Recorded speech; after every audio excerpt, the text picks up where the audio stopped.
আসসালামু আলাইকুম। আপনারা কেমন আছেন? ভালো আছেন? আমি ভালো আছি আলহামদুলিল্লাহ। হাতে ভর্তা করে নিতে আসি বরবটি ভর্তা। পাটাতে করবো না, হাতের ভর্তা আলাদা একটা টেস্ট আছে, স্বাদ আছে। আপনারা খেয়ে দেখবেন। আমি একটু হালকা লবণ দিয়ে সিদ্ধ করেছি বরবটি।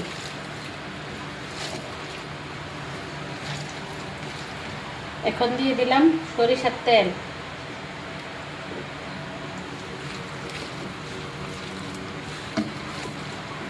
গরুর মাংস খেতে খেতে আর ভালো লাগে না।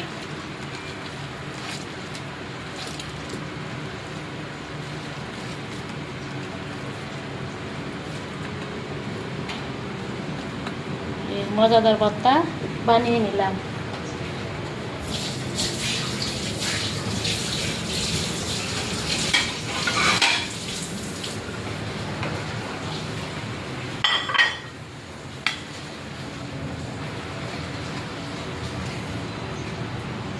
যখন কাজ করতে করতে সময় পাবেন না, তখন এইভাবে ভর্তা করে খাবেন।